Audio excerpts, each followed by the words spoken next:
What is going on, melon farmers? D-Mac back with another alumni video where in this one we are going to ask the question, what would happen if the Calgary Flames alumni team were in today's NHL? Is this finally going to be the alumni team that takes home the Stanley Cup? Or much like all the other ones we've done, will they fall just shy?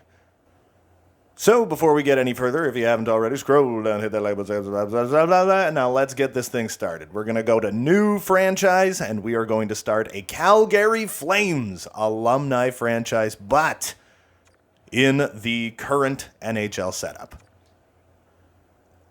All right, so we got her all set up. We're getting towards the main franchise mode menu where we are going to take a look at our lines and see what this team frickin' looks like. Look at this, Jerome Iginla, baby. The best player on this team as far as I can tell. So we are going to, oh my goodness, off. So we are going to have a top line of Theo Fleury, Doug Gilmour, and Jerome Iginla. We're going to have Joe Mullen, Joe Nieuwendyk, and Kent Nilsson on the second line. Gary Roberts, Andrew Castles, and Lanny McDonald on the third line with Chuck Kobasu, Joel Otto, and Curtis Glencross rocking that fourth line. On defense, we got Phil Housley and Al MacInnis, Robin Regehr and Tommy Albalin, Paul Reinhart, and Steve Conroy as our third pairing. This defense is like unbelievable. But in net, we got Mike Vernon and Reggie Lemelin as the tandem. 5'9", 167-pound Mike Vernon is going to be the guy between the pipes for this Calgary team. I made sure to go with the best goalie that there was, and then instead of taking the next best goalie that there was out of the Alumni Association team, I took an actual backup. Because otherwise, they do not perform well whatsoever. All right, so now we've got injuries and everything turned off. Let's just get straight to the calendar. Let's make this a quick one. And let's get ourselves all the way to December 15th. I'll see you guys there, and we'll see how this team does. So in the first 30 games of the season, we actually went a respectable 19-11-0. We are atop our division here in the Western Conference by a couple of points. Theo Fleury is the guy that's leading this team in points. He was actually quite the unbelievable player in his day. He has 25 points in 30 games, only 7 penalty minutes. That is uncharacteristic of Theo Fleury entirely. Doug Gilmour in second, Joe Nieuwendyk right behind him, tied with Kent Nilsson with 20 points. We got Joe Mullen, Jerome Iginla. This top line, though, man, they're minuses. Al MacInnis is a -3. He's taken 106 shots.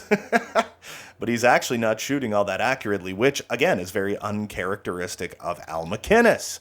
Tommy Albalin, Gary Roberts, as we go down the list.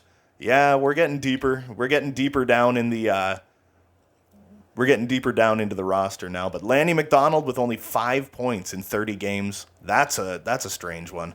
Now let's see how the Tendies are doing. Mike Vernon, 17-8-0 record in 25 games. One shutout. He has a .917 save percentage and a 2.39 goals against average. Very, very respectable numbers. And Reggie Lemelin behind him, just 2-3-0 with a .901 and a 2.96. But we are getting very, very good goaltending from Mr. Mike Vernon. So I'm pretty happy about that. And he's got a respectable save percentage, a fantastic goals against average. Let's just see if we can keep that going. Let's see if this team of absolute beauts can turn it on as we get right ahead of the trade deadline.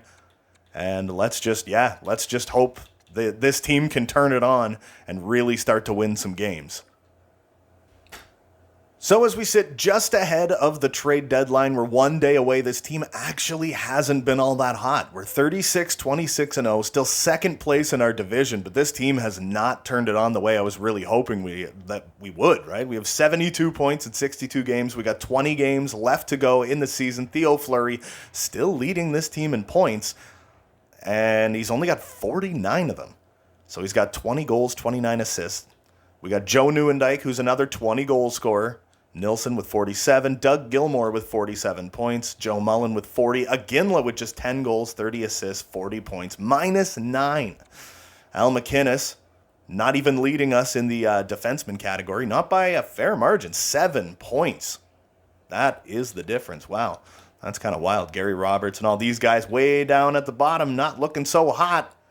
At least Lanny McDonald's kind of picked up his game a little bit. I know he only has 18 points, but it's like 30 games ago he had 5. So let's see how Verney's doing. Mike Vernon's played 53 games. He's 33-19-0 with a shutout, a .910 save percentage, and a 2.59 goals against average, while Reggie Lemelin is 3-8 with an .892 and a 2.97 goals against average. That is simply not going to get the job done. So now we got to simulate all the way on ahead to the end of the regular season. Hope to God this team actually makes the flippin' playoffs. Whoops, went a little too far there. And I don't know, man. I don't know if this is going to be the team that's going to get the job done. Out of all the alumni teams, this is the one that's like, it's shocking to me how mediocre they've been, how mid of a team they have been this season, because this team is like really, really highly overpowered.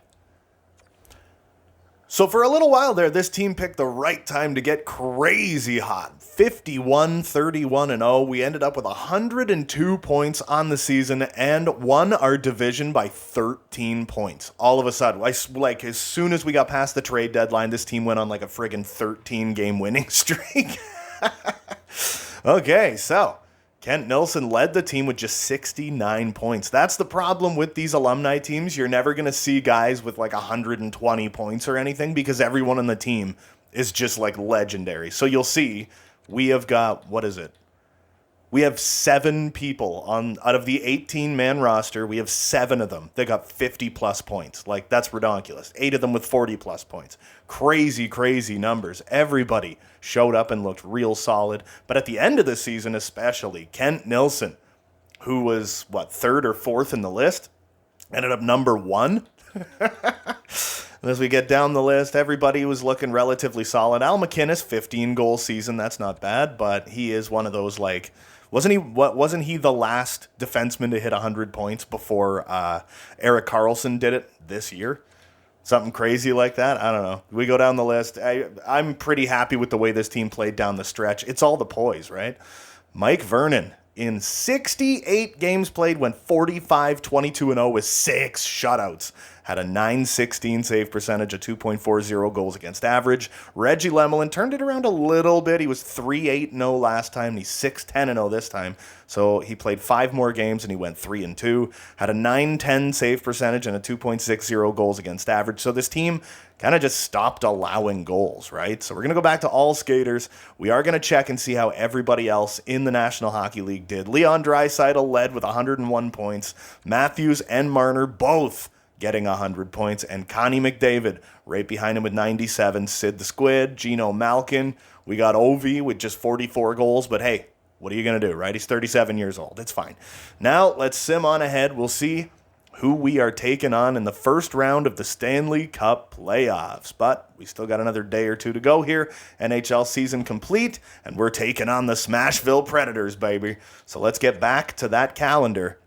And let's see if we can take them down and move on to the second round of the playoffs.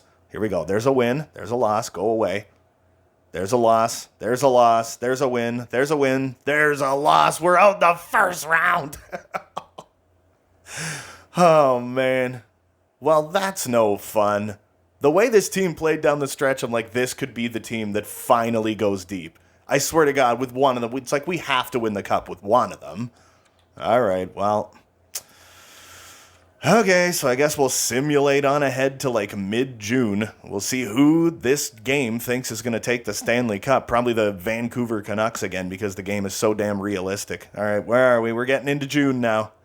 And the Winnipeg Jets take the 2023 Stanley Cup. The Providence Bruins take the Calder. All right.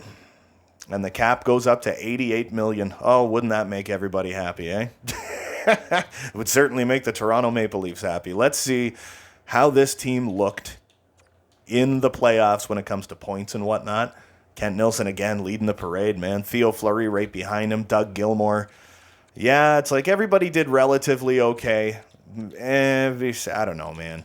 For like Tommy Albelin and Joe Mullen, 3 points in 7 games. I'm not overly thrilled about that. Al MacInnis with just 2 assists. And then there was 4 guys in this team that didn't even register a point. And in the playoffs, Mike Vernon went 3-3-1 in 7 games, had a .900 and a 2.90. Ugh, man, that makes my heart sad. Let in 21 goals in 7 games. Damn, so another alumni team down, another colossal failure. Anyway, the next one that we're going to be doing, I'm pretty sure, is the Carolina Hurricanes, right? So they got some pretty good names on that team as well. We might get Rod the Bod and, folks like that. Could be a lot of fun. I wonder if Artur Zerbe is going to be in there. Ooh, I always loved Artur Zerbe. Plus his name is just fantastic. But anyway, at any rate, that is going to do it for me for this one. Don't forget to hit like and subscribe if you haven't already. There's new videos coming all the frickin' time. And until next time, you beautiful melon farmers, have a good one.